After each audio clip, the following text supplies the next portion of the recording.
So if you're new here, my name is Margot and this is Margot's Budget. Thank you for joining me on today's video. And to all my subscribers, welcome back. All my viewers, welcome back. Yeah, glad I have you here, guys, with me today to close. Let me show you how to close out your budget. So let's go through this. This is actually my third time recording this video.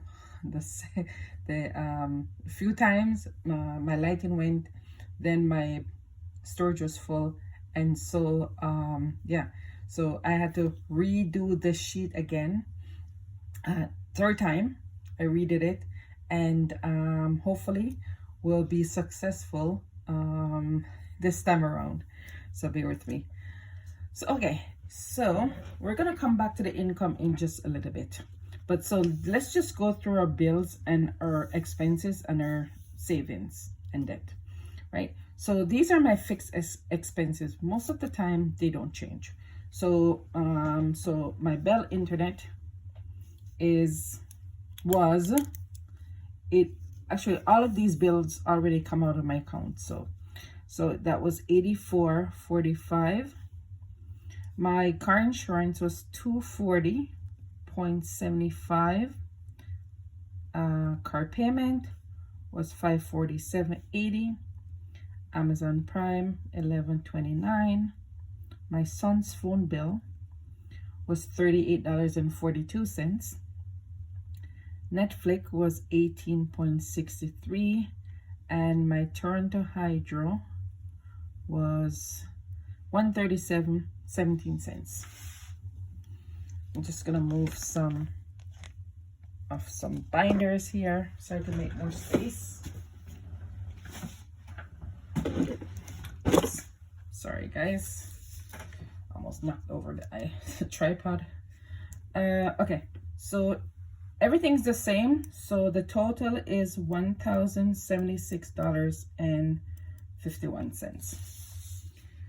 Let's go to our cash envelopes. So my spending, so I'm tracking my expenses. I'm going to show you guys. So I track it in this just in this calendar, right? I just bought it at the dollar store, and I basically just track everything, right? I use a color coding, so I color code according to my envelopes. So as each day I come home, I just write out whatever I spend and I color code it. And then at the end, I add up to see where I'm going over, where I'm coming under, how I can adjust my budget. And yeah, so this month I really did that because there was a lot of activities going on this month. And I'll tell you all about it when we go through this section of the budget. So my spending, the actual amount was $68.38. So that means I have gone over by, I'm just gonna write it here, 38.38, right? And then my eating out, okay, let me explain what happened here. So I bought some stuff for my YouTube channel and for my Etsy shop. So I bought this calculator, as you guys see me with it before. I bought a cash tray. Here you guys, I bought a cash tray. Remember, I didn't have a cash tray in my first video, so I bought that. And then I bought a few other things for my Etsy shop. So yeah, that came up to $30 extra, $38 extra. Then on my eating out, this is where it blew my budget. It came out to $137.33. Oh yeah. So here's what happened. I have two of my sons plays basketball, and last weekend we had a tournament for Saturday and Sunday. One of them is a coach, and the other one plays for the prep team that my son is coaching. He's one of the coach there. And so we had this tournament full day. We had, I believe there were, I would say my youngest son, he played, I would say 4 or 5 games for those 2 days. And so, you know, we're out from morning till when even, and we need lunch, and you know, I bought some fruits and stuff like that, but you know, you need some solid food, right? Because they're playing, right? So yeah, so that's where some of that money come from. Plus I didn't have time to come home and cook and stuff like that, so we did a little takeout and stuff like that. So yeah, it was an eventful weekend. Plus on the Tuesday, he I think it was on the Tuesday, he had another he has another game, so we went for that also. So yeah, so that blew my budget, 137.33. I mean, it happens. You know, what are you gonna do? Just adjust and move on, right? And make note of it. So then you're gonna see that my gas actually went up because I had to drive to those tournaments, right? So my gas was $190.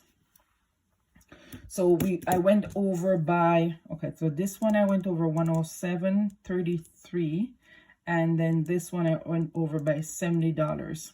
Now, the $70 doesn't really totally contribute to the tournament, but because my youngest son's just joined the basketball team, I believe 2 weeks ago, then I had to do extra driving.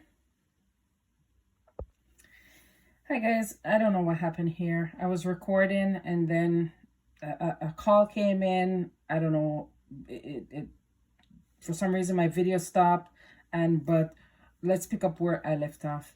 So basically what I was saying is I was saying something about eating out, that I had that tournament, and yes, and then I had to spend money for the lunch and stuff like that, and even after we finished, and you know, because they didn't get time to cook dinner and such, then we ate out, right? And okay, so I think that's where I left off with that. Let's talk about the gas here. So as you can see, I was recording, I fill in all this part. Oh my god. So the gas, because I had to do extra driving for this tournament and for his basketball training, because he trained 4 times a week, and then he just started 2 weeks ago.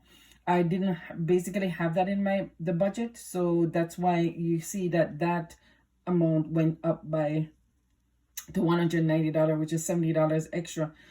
Part of this contribute to, usually I work 1 day from home or 2 days from home, but because we had some stuff going on at work, I went, and my boss was on vacation and stuff like that, I had to go in for the 5 days, the full 2 weeks, every day, well, Monday to Friday. And so that took up some extra gas that I had to buy. And then my grocery went up by $34 because I needed some cleaning products and some detergent and stuff like that. And so that is $34.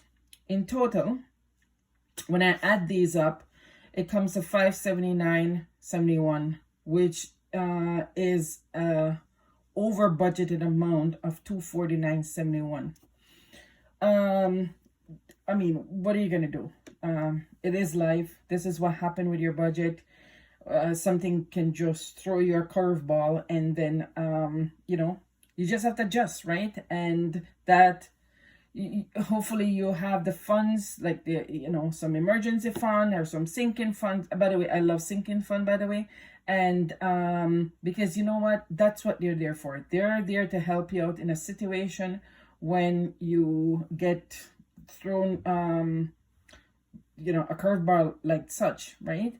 So I'm just gonna start replenishing the sinking funds, and I really want to get into building up those funds, build up an emergency fund, and have money so that, you know, we can make these adjustments, right? So the weekly challenges is $15. which what I budgeted for. The basketball was $10 and the sinking fund $45, which comes out to $70. Then my debt, I think I got to here. My debt is $150, which I paid.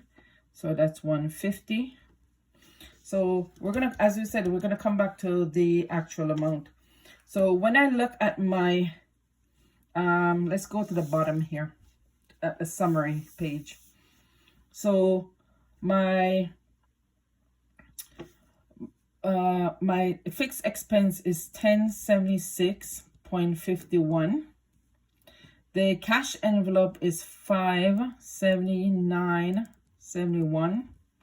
And then there's my saving challenge is $70, and then my debt is $150, right? So when I add up these, so let's get my little handy dandy calculator here.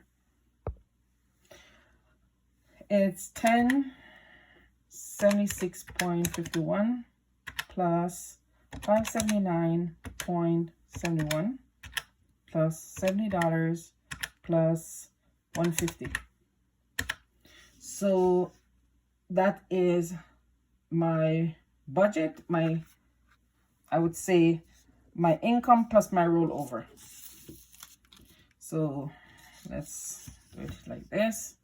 So 76.22. If I minus the 1626.51, so my extra amount that I budgeted for is $249.71, which basically total my overage here. So this is the extra, and this is $1626.71. So there you go, guys. So let's finish off the summary. So this is 1876.22, and if you minus this from that, so if you minus all your expenses and your cash envelope, saving challenges and debt from your income, you will get a zero-based budget. So yeah, that's it. That is the closeout. So this is always where the monster is, I would say, right? It's that cash, that spending, that variable spending that most of the time, this is where a lot of people get thrown off the budget. Your fixed expense is very fixed. You know what it is, but yeah, it's here. And so that's why I like to use a cash envelope, because it helped me kind of control my spending. And yeah, but as I said, it was an event, and you know what happened. Let's move on. And right, so thank you for joining me on this video, and I hope we have successfully closed out our budget. And I'll see you in my next video, which is my paycheck number 2, which I will have for you this week, Thursday. So yeah, have a good day and keep budgeting.